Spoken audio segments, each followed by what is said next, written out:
चलिए वो दोनों कर हो गए क्या? दोनों रिएक्शन किए हैं, नोट्स लिख लिए, सब कंप्लीट है।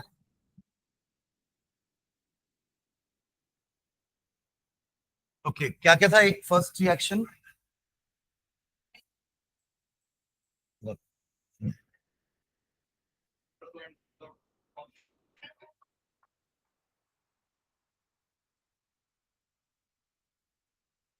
हाँ, NO2 and CO to give NO plus CO2। ठीक है, बैलेंस किए इसको, बैलेंस है। अच्छा, इसका एक ऑक्सीजन इसके पास गया है, ठीक है, बैलेंस है। ओके, कौन सा ऑर्डर का रिएक्शन चाहिए? सेकेंड ऑर्डर रिएक्शन, वो भी NO2 का ना पूरा, ऐसा कुछ लिखा था? सॉरी, हाँ, ये था इसका NO2 का पावर 2, ठीक है। ओके, तो क्या लिखिए इसका मैकेनिज्म, प्रपोज्ड मैकेनिज्म। अब हमको दिख रहा है कि रेट लॉ के हिसाब से NO2 का दो मॉलिक्यूल पर डिपेंडेंसी है, यानी कि जो स्लो स्टेप होगा उसमें NO2 के हम क्या लेंगे, दो मॉलिक्यूल। भले आपको मेन रिएक्शन में एक ही दिख रहा होगा, पर वो आगे कट जाएगा। ऐसा कुछ करना पड़ेगा हमको कि वो आगे कट जाए, ओवरऑल रिएक्शन में एक ही NO2 रहे। ठीक है, ओके, क्या बना है यहाँ पर? NO प्लस NO3 बराबर, क्योंकि NO तो बनाना ही है हमको, और NO3 हो गया आपका इंटरमीडिएट। ठीक है, चलो, तो ये रहा NO3 प्लस, अब क्या बच गया है? CO बचा ना, जो अभी तक रिएक्ट नहीं किया है, वो भी तो रिएक्ट करेगा। भले वो रेट डिटरमाइनिंग स्टेप में नहीं था, पर वो रिएक्ट तो करेगा भाई। तो NO3 plus CO gives CO2 plus NO2, वही तो बचेगा एक। इससे एक ऑक्सीजन लिया तो ये CO2 बन गया, इसके पास दो बचे NO2। अब ये जो एक NO2 और ये जो NO2 वो कैंसिल हो जाएगा, तो ओवरऑल आपको रिएक्शन में एक ही NO2 दिखेगा। NO3 भी कैंसिल हो जाएगा, plus CO gives NO plus CO2। समझ गए क्या? तो this is the proposed mechanism. Clear है? पहला स्टेप कैसे समझते हैं अपन? जो भी हमारा रेट लॉ में दिया रहेगा ना, वो सबको तो अपन को फर्स्ट रिएक्शन में लेना है। तो यहाँ पे NO2 का स्क्वायर है, तो इसलिए दो बार ले लिया NO2। समझ रहे हैं? इसके पहले के दो एग्जांपल भी आप रिलेट करके देखना, ऐसा ही किया है हमने। ठीक है, और इसके बाद प्रोडक्ट में एक प्रोडक्ट तो बनाना ही है, अगला प्रोडक्ट अगले स्टेप में बनेगा, साथ में एक इंटरमीडिएट बनेगा जो बचे हुए रिएक्टेंट के साथ रिएक्ट करके बचा हुआ प्रोडक्ट बनाएगा, एंड देन ओवरऑल रिएक्शन वैसा दिखना चाहिए। ठीक है, मॉलिक्यूलरिटी इसकी क्या होगी? 2।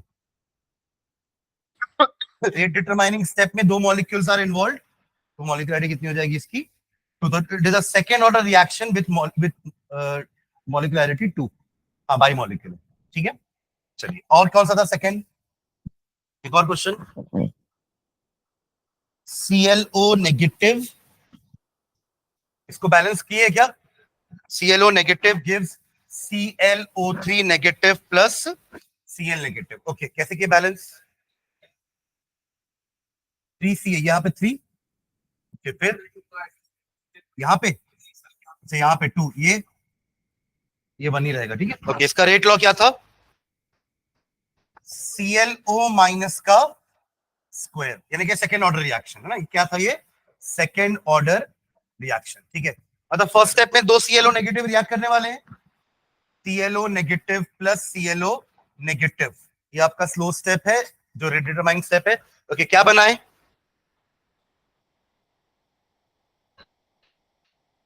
Cl, एक Cl नेगेटिव बनाओ, और बचा क्या फिर? ClO2 1 नेगेटिव, ये बचा ऐसा, वो इंटरमीडिएट है। फिर वही अगले स्टेप में आएगा, ClO2 1 नेगेटिव, और बचे हुए एक और ClO के साथ कंबाइन करेगा, है ना? और एक Cl नेगेटिव बचा अभी बनाने का, अभी तो एक ही बनाया हो ना, एक बना दिया, और देखो यही बचे रहेगा बस। एक आपने Cl हटा दिया, क्या बचा? ClO3, तो प्लस ClO3 का,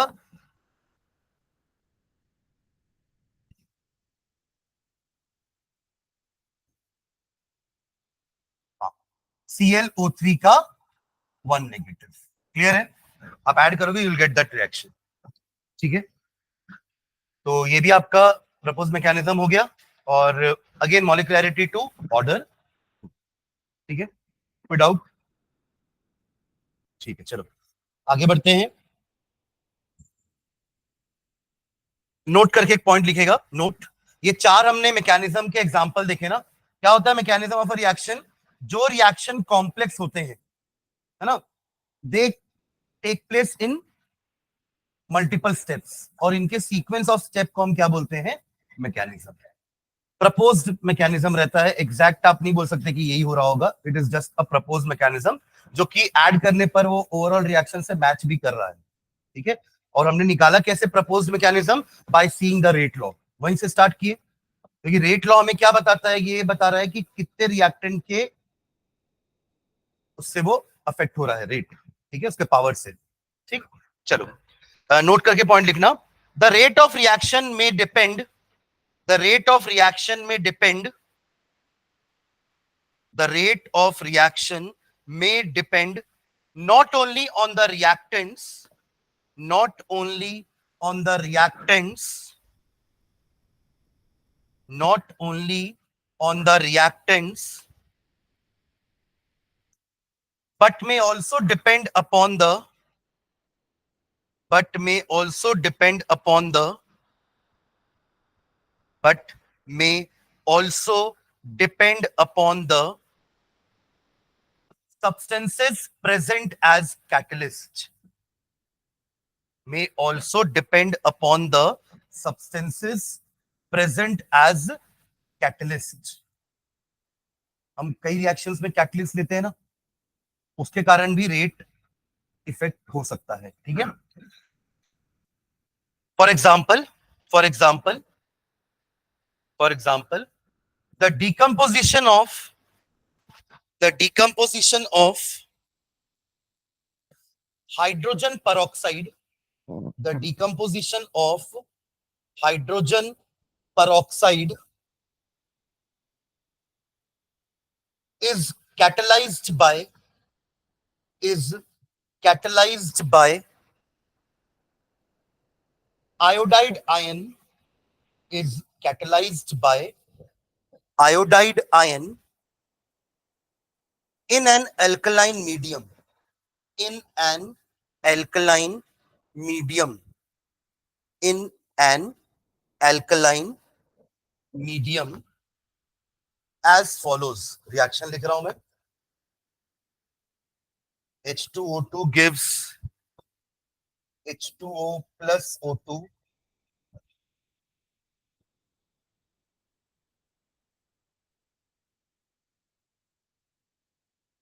हाँ, ये रिएक्शन लिख लो। हाइड्रोजन peroxide इज H2O2, उसका डिकम्पोजिशन हो रहा है, बन रहा है H2O and oxygen. I negative के प्रेजेंस में हो रहा है। आयोडाइड, आयोडाइड आपका क्या है? कैटलिस्ट। अभी तो प्रोडक्ट साइड में आपको आयोडाइड कुछ नहीं दिख रहा है ना, तो कैटलिस्ट तो यही होता है which help in the altering the rate of reaction without actually taking part in it. ठीक है, ओके। नीचे इसका रेट लॉ लिखना। The rate law, the rate law, the rate law can be written as, या is found out to be, क्योंकि experimentally निकलेगा ना। Rate law can be found out to be, क्या लिखेंगे? रेट इज इक्वल्स टू के, इतना तो लिखेंगे ही ना। रेट इज इक्वल्स टू के, हाँ, H2O2 तो हो गई, एक ही तो रिएक्टेंट है। H2O2 कंसंट्रेशन ऑफ H2O2 हो गया, कंसंट्रेशन ब्रैकेट के अंदर डाल दिए। उसके बाद बाहर आई नेगेटिव का कंसंट्रेशन, दोनों का पावर 1 रहेगा। आई नेगेटिव का कंसंट्रेशन, यानी कि ऑर्डर कितना हो गया? 2, ऑर्डर इज 2। ठीक है, बट वो सिर्फ H2O2 के कारण नहीं है, कैटलिस्ट के कारण भी है। ठीक है, अब इसका मैकेनिज्म लिख के देखो तो, राइट द मैकेनिज्म हम डालेंगे ना। नहीं, रिएक्शन तो दिया ही रहेगा, रिएक्शन के बाद ही रेट लॉ लिखा रहेगा ना आपके पास। और खैर नहीं भी पता रहेगा तो हमको क्या लेने देना, हमको तो रेट लॉ से मतलब है। उसके हिसाब से हम मैकेनिज्म प्रपोज करेंगे, ठीक है। हाँ, और ये वैसे भी एरो के अच्छा आप तो बोल रहे हो रिएक्शन नहीं दिया हुआ है, बोल रहे हो ना। हाँ चलो, फिर उसका मैकेनिज्म प्रपोज करो, क्या रहेगा।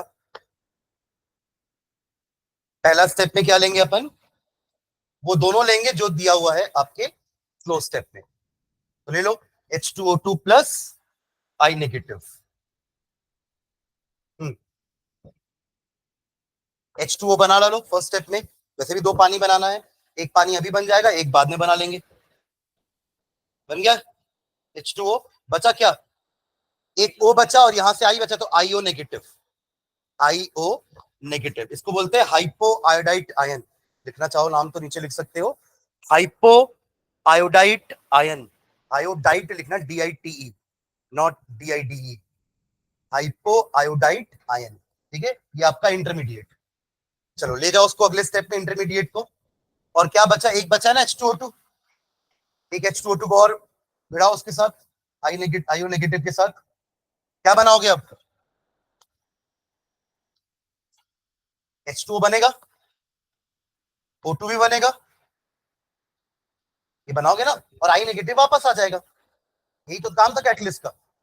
कैटलिस्ट कंज्यूम थोड़ी ना होता है, वापस आ गया कैटलिस्ट, ठीक है। ओवरऑल रिएक्शन आपको यही दिखेगा।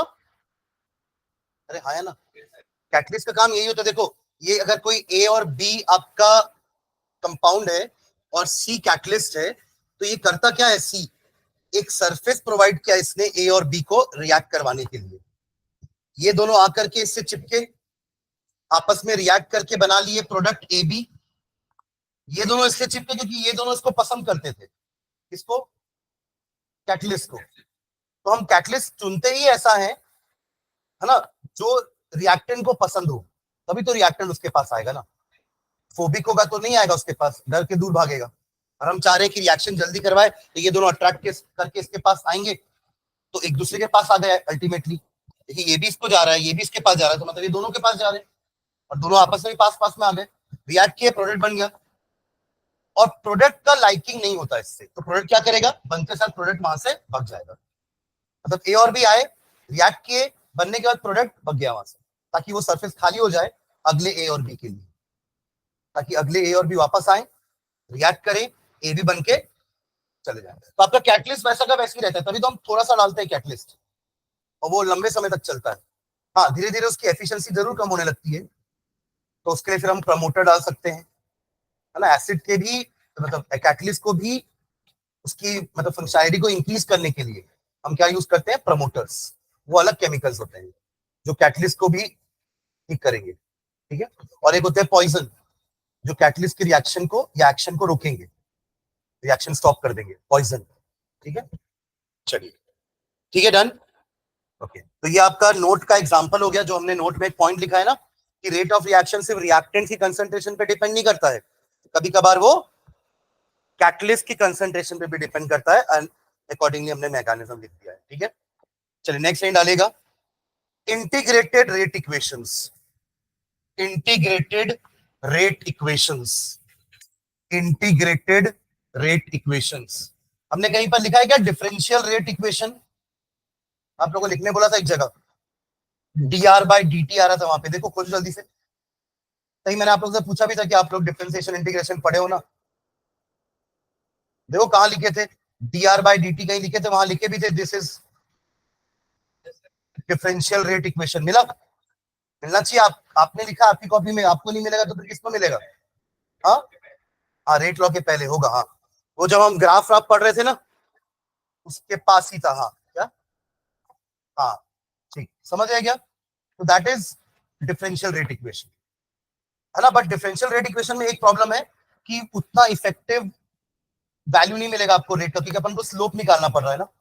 हमने स्लोप निकाला था ना, रेट निकालने के लिए, याद है ग्राफ का स्लोप निकाल रहे थे, एक एक पॉइंट ले रहे थे, वहां से टेंजेंट ड्रॉ कर रहे थे, और फिर उसका स्लोप निकाल रहे थे उस लाइन टेंजेंट का। तो that is not very effective method, उससे एक्यूरेट रिजल्ट नहीं आएंगे। इसलिए हम इंटीग्रेटेड रेट इक्वेशन यूज करते हैं। हम अपने ही रेट लॉस को इंटीग्रेटेड फॉर्म में कन्वर्ट करने वाले हैं, इंटीग्रेशन करके, ठीक है। चलिए इसमें हाइफन डाल के लिखेगा, इन डाल दिया ना, इंटीग्रेटेड रेट इक्वेशंस, हाइफन डाल के लिखेंगे। Consider a general reaction consider a general reaction,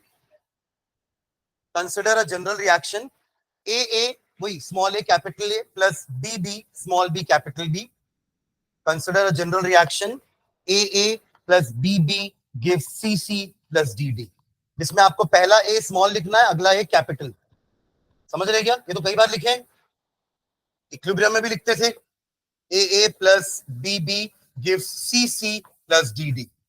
ठीक है, नीचे लिखेंगे its differential rate equation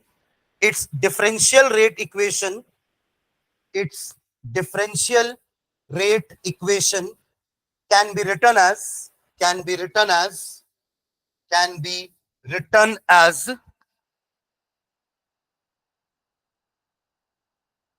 यही हम पीछे भी लिखे थे, जो भी आप लोग खोजे थे अपने पीछे कॉपी में. ये तो है differential rate equation, d by dt. Its differential rate equation is given as, इसको लिख लेना,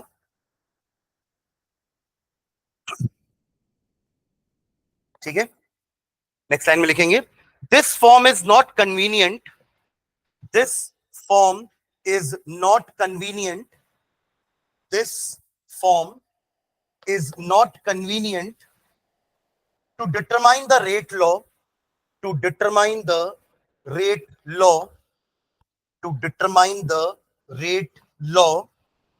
and hence the order of reaction. To determine the rate law and hence the order of the reaction.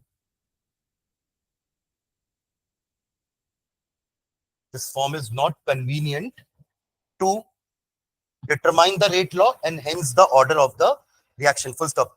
This is because convenient क्यों नहीं है वो लिख रहे हैं. This is because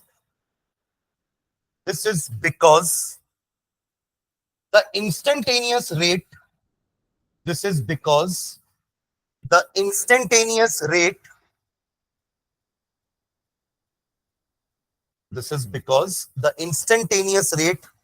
has to be determined from the slope has to be determined from the slope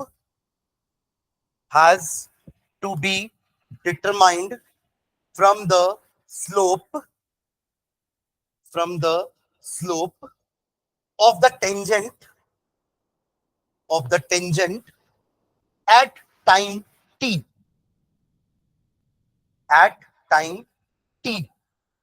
वो plot किसके बीच में बनाए थे?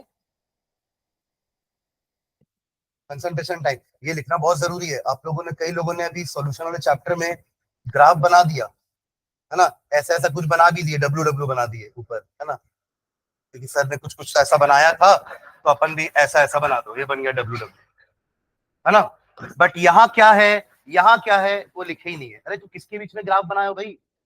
सबसे पहला काम तो यही होता है, ग्राफ ये लाइन खींचने के बाद सबसे पहला काम होता है बताना कि हम वाई एक्सिस को क्या मान रहे हैं, वाई एक्सिस में हम क्या वैल्यू लिखने वाले हैं, किसकी वैल्यू लिखने वाले हैं, और एक्स एक्सिस में हम क्या करने वाले हैं. तो ये मेंशन करना जरूरी है, उसके बाद आप ग्राफ बनाइए. हाँ, क्या लिखे? This is because the instantaneous rate has to be determined from the slope of the tangent at time t in the plot of concentration versus time. In the plot of concentration versus time.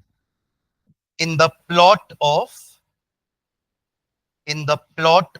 concentration versus time. Full stop. This measurement is not only inconvenient. This measurement is not only inconvenient. This measurement, जो slope अपन निकाल रहे हैं, is not only inconvenient but also lacks accuracy. But also lacks LACK. Also lacks accuracy. Full stop. To overcome this difficulty,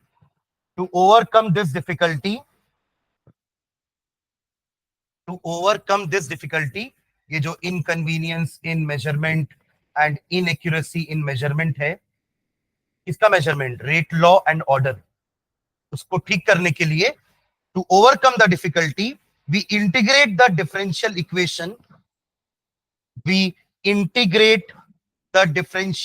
equation To overcome the difficulty, we integrate the differential equation for the reaction of any order. For the reaction of any order.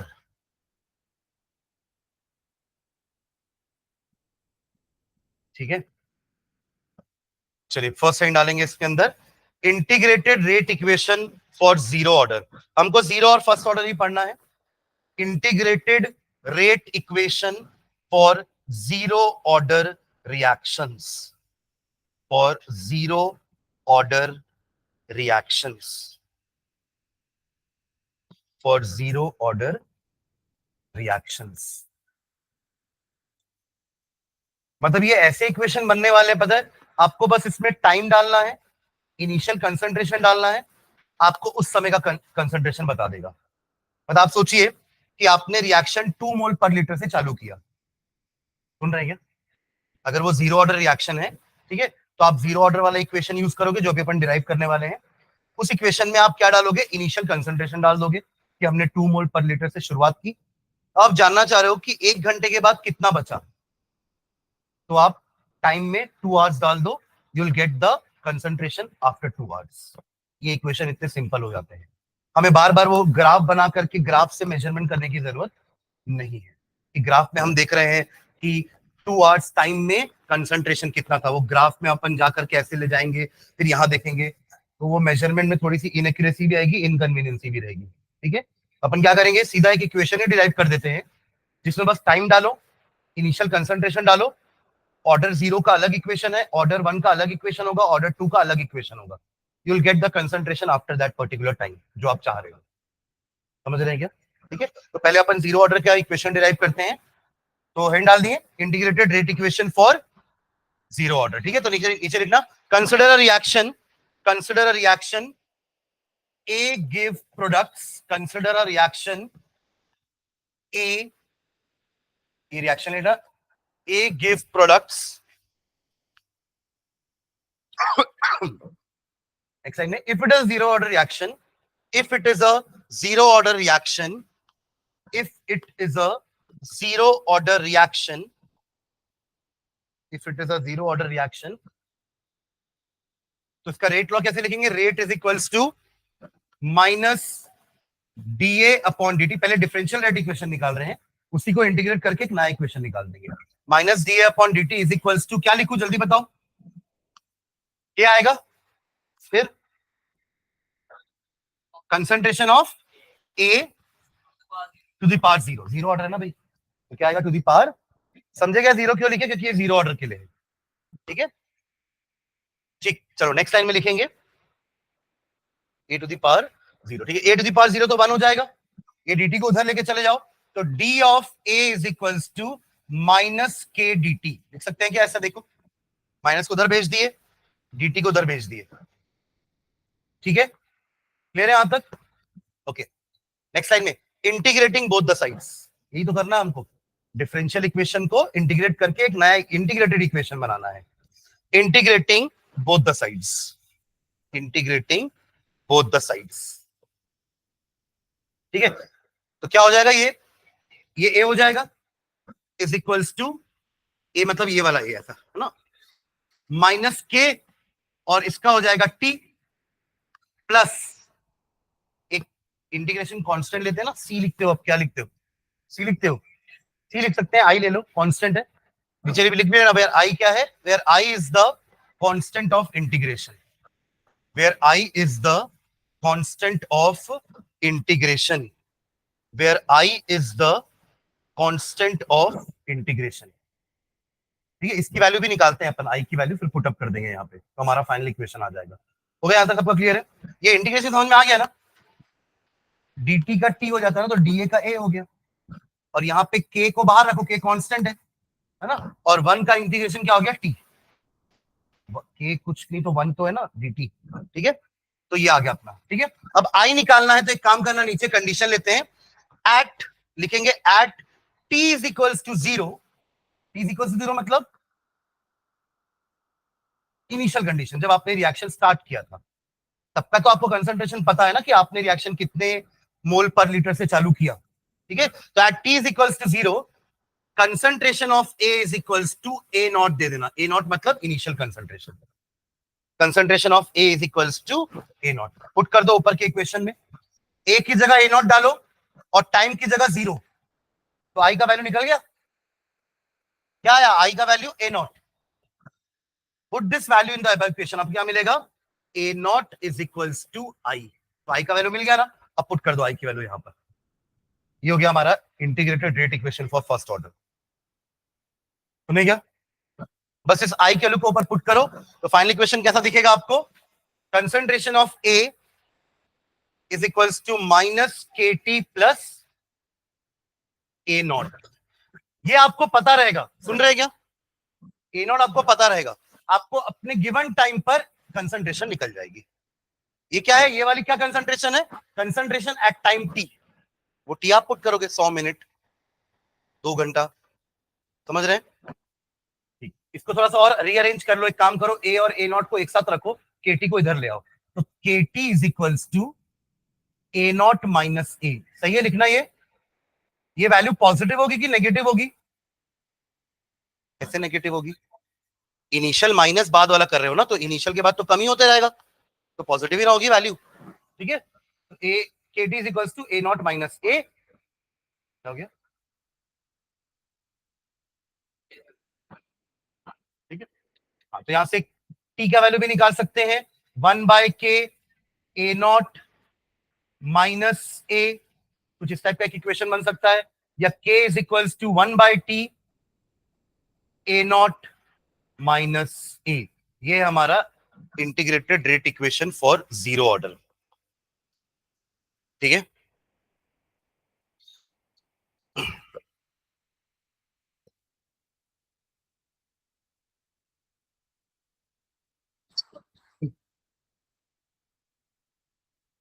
देखो हमने start किया अपने differential rate equation of zero order से, है ना, ये हमारा zero order का रिएक्शन है ना, और जीरो ऑर्डर है इसलिए पावर हमने क्या लिया, ए का पावर 0, कहने का मतलब इक्वेशन का रेट या इक्वेशन की स्पीड रिएक्टेंट के कंसंट्रेशन पे डिपेंड नहीं करेगी, आप कितना भी कम ले लो कितना भी ज्यादा ले लो, रिएक्शन अपनी स्पीड से ही चलेगा, it is independent of the concentration of any of the reactant, उसी को तो बोलते हैं जीरो ऑर्डर रिएक्शन, ठीक है, ओके, तो यहां से शुरुआत की हमने, फिर ये dt को इधर भेजा, a टू द पावर 0 1 हो गया, माइनस को उधर भेज दिए, दोनों साइड क्या कर दिए इंटीग्रेट, तो dA का इंटीग्रेशन a हो गया, k का kt हो गया, प्लस कांस्टेंट ऑफ इंटीग्रेशन लगा दिया हमने i, अब इस i की वैल्यू निकालने के लिए हमने कंडीशन लगाई, क्या कंडीशन लगाई कि टाइम 0 जब आपने रिएक्शन स्टार्ट किया था तब कंसंट्रेशन क्या थी a नॉट, जो आपको पता है वैल्यू 5 मोल पर लीटर 2 मोल पर लीटर जो भी है, वो आपने पुट कर दिया इसको इस इक्वेशन में, तो आई निकल गया, आई को वहां पुट कर दिया तो हमारा इक्वेशन निकल गया, उसके बाद तो बस रीअरेंज किया हूं, ये भी रखोगे तो भी कोई दिक्कत नहीं है, ठीक है, क्लियर है, ठीक है, नीचे लिखेगा, ये हमारा इक्वेशन है, नीचे लिख देना, this is the expression for rate constant, के का लिखो ना, के क्या है, रेट कांस्टेंट है, तो this is the equation for rate constant, this is the equation या expression for rate constant for reaction of zero order, for reaction of zero order, for reaction of zero order, ठीक है, एक दो graph बनाते हैं, आप लोग को मैं बोल रहा हूं ग्राफ बनाने के लिए, किसके बीच में बनाना बता रहा हूं, कंसंट्रेशन ऑफ ए और टाइम के बीच में ग्राफ बनाओ तो कैसा बनेगा ग्राफ, कंसंट्रेशन ऑफ ए और टाइम के बीच में, उसके लिए काम करना, ए को इस साइड रखना जो कि अपना ऑलरेडी है, और टी को उस साइड रखना जो कि ऑलरेडी है इस इक्वेशन में, इस इक्वेशन को देख के ग्राफ बनाओ, कैसा बनेगा बताओ मुझे, ग्राफ कैसे बनाओगे अगर आपको इन दोनों का ये बता दिया हूं कि एक्स एक्सिस में क्या है वाई एक्सिस में क्या है, ए वर्सेस टाइम, ये रहा ए और ये रहा टाइम, हाँ चलिए क्या करोगे, पहले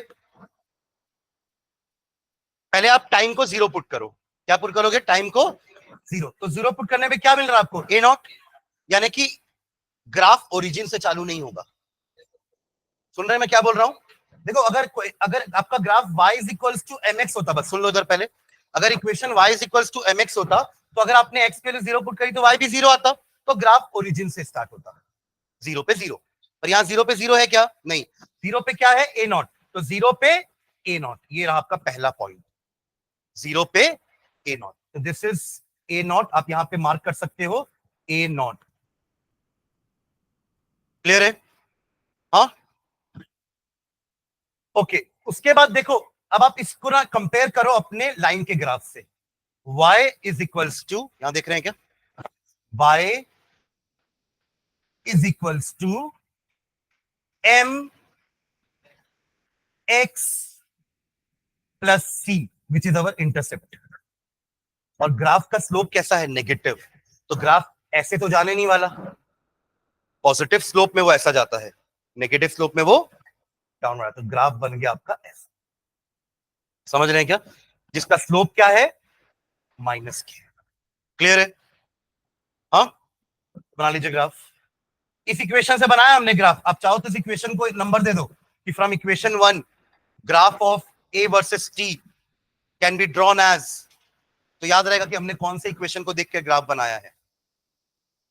समझ में आ रहा है? रिलेट कर पा रहे? y is equal to mx plus c से।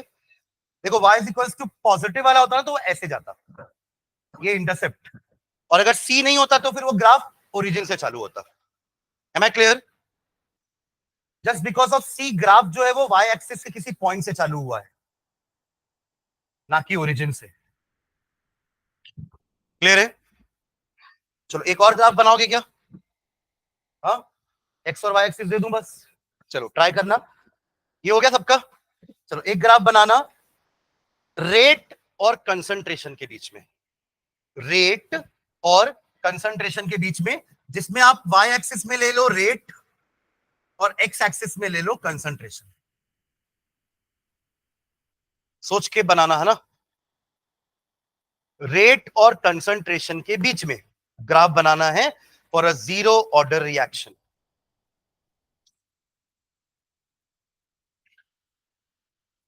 सोचो, पहले सोचो फिर बनाना कि हमको बनाने क्या बोला गया है। आपको रेट बताना है कि रेट कंसंट्रेशन के हिसाब से, रिएक्टेंट की कंसंट्रेशन के हिसाब से रेट कैसे वेरी कर रहा है।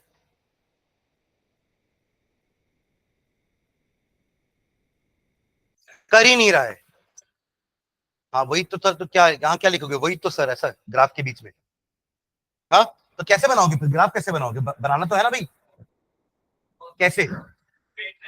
कैसा स्ट्रेट लाइन? ऐसा? ऐसा? हाँ, कंसंट्रेशन कितनी भी बढ़ा लो, कितनी भी कम कर लो, रेट की वैल्यू कांस्टेंट। समझे क्या? पक्का? ठीक है, वाई एक्सिस एक्स एक्सिस में लिख रहा हूं ना भाई, क्या लिया उसमें? ठीक है। हाँ, ये लाइन वर्टिकली बन सकती थी अगर आप कंसंट्रेशन गलती से वाई में ले लेते और रेट गलती से एक्स में ले लेते, चलता, वो भी चलेगा, पर फिर लाइन कैसी बनेगी? ठीक है, चलेगा। एक और टर्म लिखना इसमें, half life period. Half life period, half life period, as the name suggest, क्या होना चाहिए इसका मीनिंग? हाँ, टाइम हाफ नहीं होगा भाई, हाफ लाइफ पीरियड, पीरियड मतलब टाइम, और यहां लाइफ किसकी खत्म हो रही है? रिएक्टेंट की। तो वो टाइम जहां पे हमारा रिएक्टेंट इनिशियल का आधा हो जाएगा। और मैंने बीच में एक बार डिस्कस किया था ना कि जैसे जैसे टाइम बीत रहा है, रिएक्टेंट्स कम हो रहे हैं, तो रेट भी कम हो रहा है। यानी अगर मैंने आपको ऐसा एग्जांपल भी दिया था कि मान लो अगर 2 घंटे में आधा रिएक्शन हो जा रहा है, तो ये मत सोचना 4 घंटे में पूरा हो जाएगा, हो सकता है उसके बाद और 10 घंटे लग जाए रिएक्शन को खत्म होने में।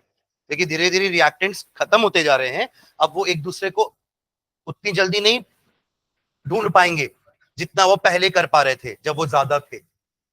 अब तो उनके बीच बीच में प्रोडक्ट भी घूम रहे हैं ना इधर उधर, सुन रहे हैं क्या? तो रेट टाइम के साथ कम होते जाएगा। समझ रहे हैं? हाँ चलो, तो हाफ लाइफ पीरियड लिख लिए, इसका डेफिनेशन लिखना। अच्छा, इसको डिनोट करते हैं टी हाफ से। जहां भी आपने हेडिंग डाली है ना, उसके ब्रैकेट में टी हाफ लिख लेना, ऐसे T half, half life period को अपन टी हाफ से डिनोट कर रहे हैं। चलिए इसका डेफिनेशन लिखते हैं। It is the time in which, it is the time in which It is the time in which half of the substance has reacted. It is the time in which half of the substance has reacted. Half of the substance has reacted. समझ गए? अब इसका भी अगर मुझे equation derive करना है T half का, तो आप अपने इंटीग्रेटेड रेट इक्वेशन में ही टी की जगह टी हाफ रखो, सुन लो पहले, और ए की जगह क्या रखोगे?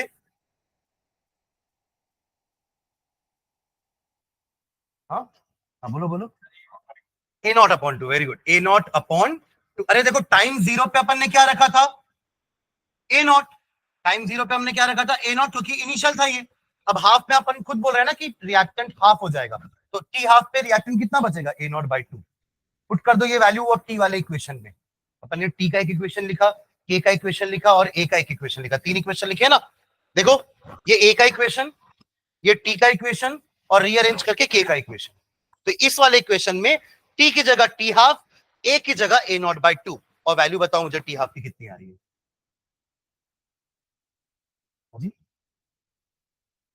ए नॉट बाई टू के। ओके, बाकी लोग भी जल्दी कैलकुलेट करो।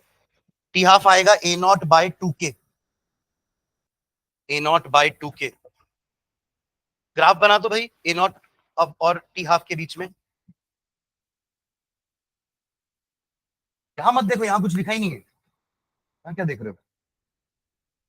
टी वाले इक्वेशन में टी की जगह टी हाफ और ए की जगह ए नॉट बाई टू रखना है, तो you will get the value of T half.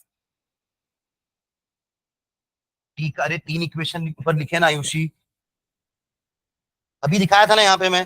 देखो, ये टी का इक्वेशन है, ये ए का इक्वेशन है और ये के का इक्वेशन है। आया सब यहीं से है। ये हमारा इक्वेशन था, इसी को इधर उधर करके ये बनाए, कि इधर इसको टी को नीचे लेके गए, के को इधर लेके गए, तो ये बन गया। तो इक्वेशन तो एक ही है, उसको तीन तरीके से लिखे हैं। तो उसमें ये वाला इक्वेशन लेने बोल रहा हूँ मैं, टी वाला। ठीक है, इसको उठाओ, टी की जगह क्या रखोगे? T half. और ये क्या है? माइनस साइन कहाँ है बीच का? हाँ, ये था ना। क्या लिखते हो? और ये ए की जगह ए नॉट बाई टू पुट करो और सॉल्व करो। आ रहा है सबका ए नॉट बाई टू के? और फिर ग्राफ भी बना दो, किसके किसके बीच में? टी हाफ और ए नॉट के बीच में, टी हाफ और ए नॉट के बीच में। टी हाफ को वाई एक्सिस में ले लो, ए नॉट को एक्स एक्सिस में ले लो।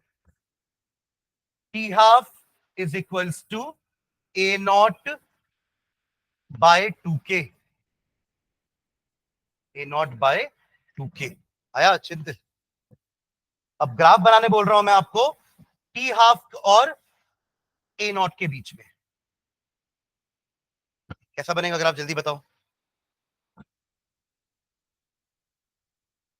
हाँ हाँ, तो कैसे, कहां से चालू करूं? ओरिजिन से। यहां कोई इंटरसेप्ट दिख रहा है क्या आपको? नहीं ना। y is equals to m x, y x बचा कुचा m, यानी स्लोप। तो ये रहा, और स्लोप 1 बाय, जी हुआ। तो तीन ग्राफ बना दिए अपन जीरो ऑर्डर में। किसके किसके बीच में? एक कंसंट्रेशन और टाइम के बीच में, एक रेट और कंसंट्रेशन के बीच में, और एक टी हाफ और इनिशियल कंसंट्रेशन के बीच में। इनिशियल कंसंट्रेशन है ना वो, ए नॉट।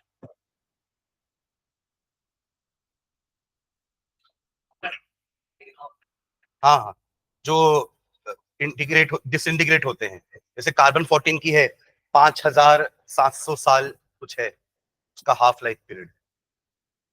तभी तो हम फॉसिल की एज बता पाते हैं ना।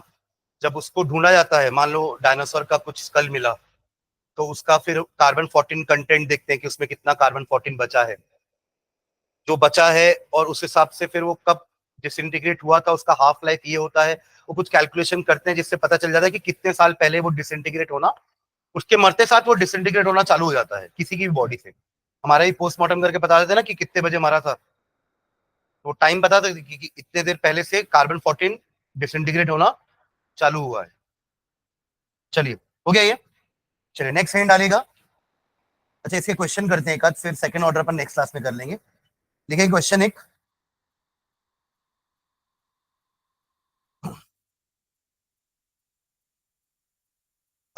the rate constant of a reaction, the rate constant of a reaction of zero order, the rate constant of a reaction of zero order in A, reactant का नाम A ही है अभी भी, in A is 0.0030 यूनिट मैं नहीं बता रहा हूं, रेट कांस्टेंट की यूनिट क्या होगी for a zero order reaction?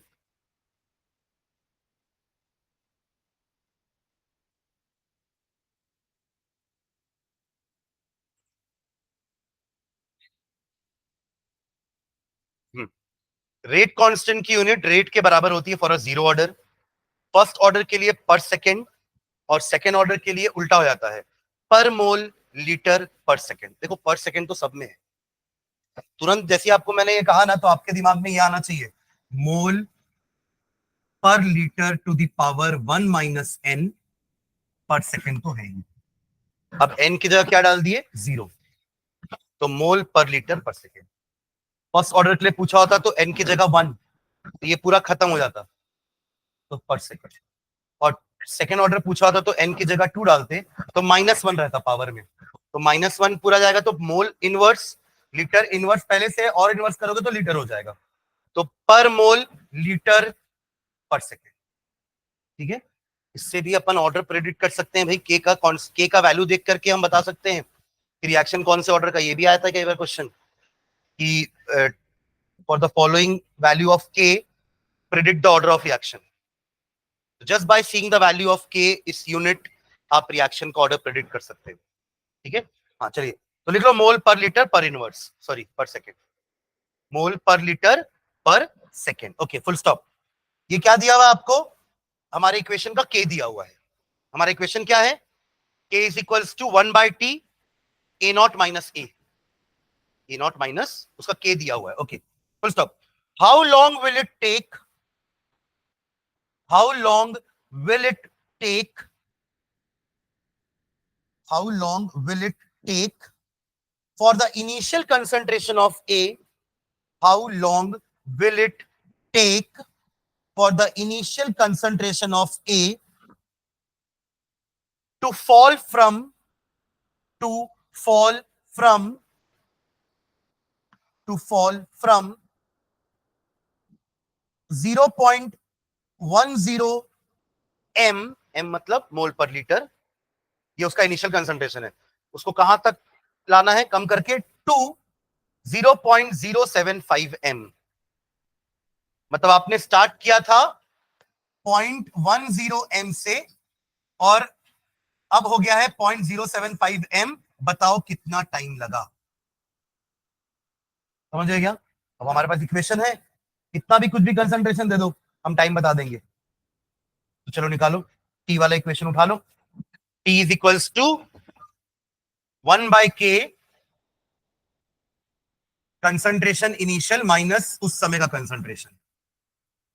समझ गए क्या? अच्छा, ए नॉट क्या है? 0.10 और 0.075 क्या है? ये वाला।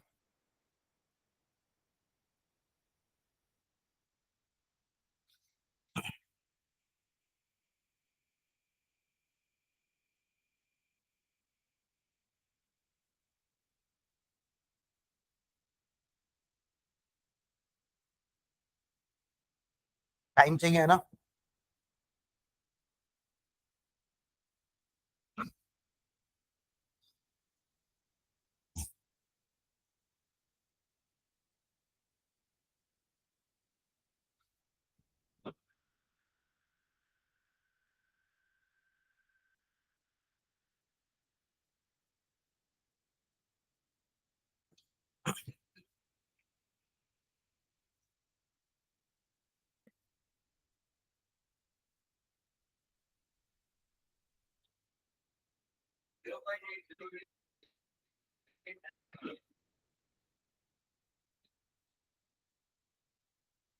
हम्म, 8.3 सेकेंड आया क्या? कितने लोग का आया 8.3 सेकेंड?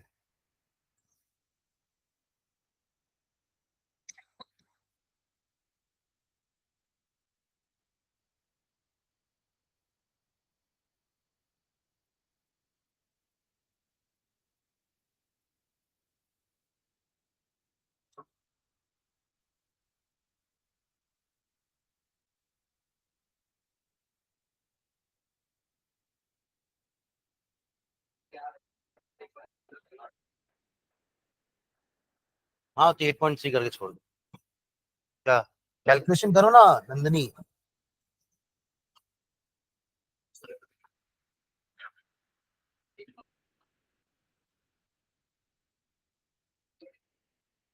अरे ये मल्टीप्लाई नहीं करना है, माइनस में है ये। और एक और बात सुनो मेरी, 75 और 10 को मल्टीप्लाई करने के लिए आपको ये करना पड़ रहा है।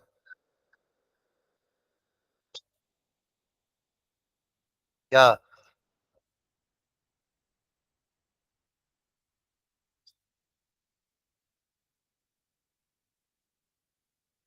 याद रखो। ठीक तो है, इसको हटा के सॉल्व करो ना, ये क्या होगा आपका 25/3। सब कट पिट के क्या बचेगा लास्ट में? 25/3, 8.3 सेकेंड। 8.333 चलता रहेगा, 8.3 सेकेंड करके एंड करेंगे उसको। इजी कैलकुलेशन था ये, तो कुछ भी नहीं था इसमें। टफ बनाना है, इजी दिया है तो टफ बनाना है, कैसे इजी करेंगे हम? इसका वाई एक्सिस कहाँ है?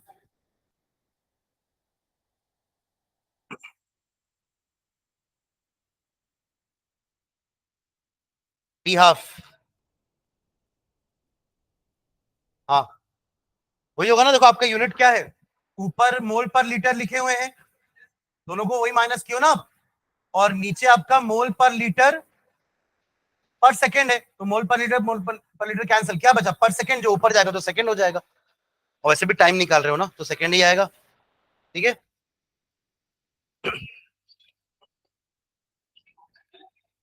हुआ क्या?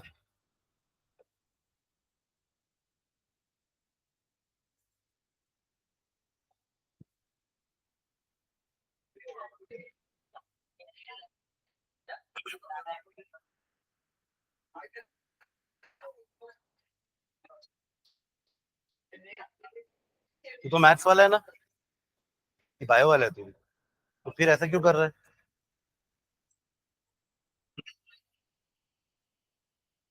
चलो एक क्लास क्वेश्चन करते हैं, लिखेंगे क्वेश्चन।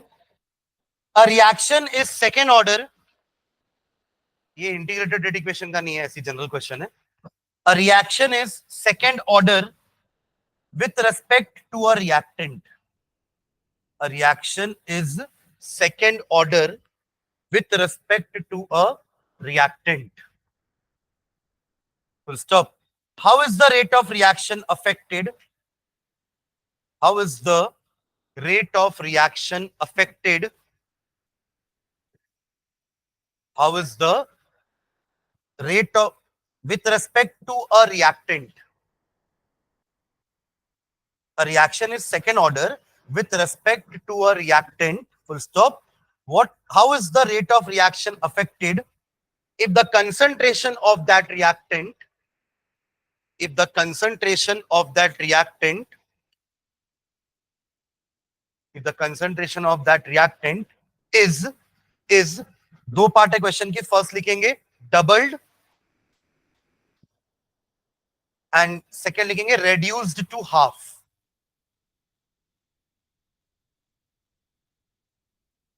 ये अपन एक वो याद है आपको, एबीसी वाला क्वेश्चन किए थे जिसमें एक का आंसर 81 टाइम्स आया था। मेरे को मत देखो, कॉपी पलटा करो, मेरे को देख के याद आ जाएगा क्या? मेरे बोलने पे नहीं याद आया तो फिर मेरे को देख के थोड़ा याद आ जाएगा। कॉपी पलटो के पीछे पेज जहां ऑर्डर पड़े थे ना, ऑर्डर नोट में हमने ऑर्डर लिखा था, उसके बाद मैंने एक क्वेश्चन करवाया था आप लोग को जिसमें 3 रिएक्टेंट थे, उनका हमने इनिशियल कंसंट्रेशन ए बी और सी ले लिया था। एक आंसर तो मुझे याद है 81 टाइम्स हुआ था जब सारे रिएक्टेंट के कंसंट्रेशन को ट्रिपल कर दिए थे। तो अभी हमारा जो रिएक्शन है, rate is equals to k A square है, हाँ या ना? सुनो इधर, k is equals to a concentration of a का स्क्वायर, मान लेते हो उसका कंसंट्रेशन स्मॉल ए है, तो ये हमारा हो गया रेट, ये हो ना रेट। अब फर्स्ट पार्ट क्या बोल रहा है कि इसके कंसंट्रेशन को हमने डबल किया, तो अब नया रेट लॉ क्या हो जाएगा कि इसकी जगह आप क्या रखोगे, 2a का स्क्वायर, क्या हो जाएगा ये 4ka square which is 4 times of previous. तो R1 क्या हो जाएगा 4 times of R, rate increases by 4 times. Double किए तो क्योंकि स्क्वायर पे डिपेंडेंट है ना, तो 2 का स्क्वायर करोगे तो 4 हो जाएगा। और सेकेंड पार्ट क्या बोल रहा है, R2 ले लेते हैं, हाफ हो गया यानी कि A/2 का स्क्वायर, पहले A था, डबल हुआ तो 2A हो गया, अब हाफ हुआ तो A/2 हो गया, तो ये क्या हो जाएगा KA²/4। कंपेयर करो इन दोनों को, तो 1 K R/4 हो गया ना, K/4 सॉरी, तो R2 is equals to K/4 R/4, sorry R नहीं वो R ही था एक्चुअली, R/4, ये 4R आया और ये क्या आया R/4, यानी कि rate increases by 4 times, rate decreases by 1/4 times. ठीक है चलो थैंक यू। नेक्स्ट क्लास में फर्स्ट ऑर्डर रिएक्शन करेंगे, है ना, इंपॉर्टेंट क्लास है, कोई छुट्टी नहीं मारेगा।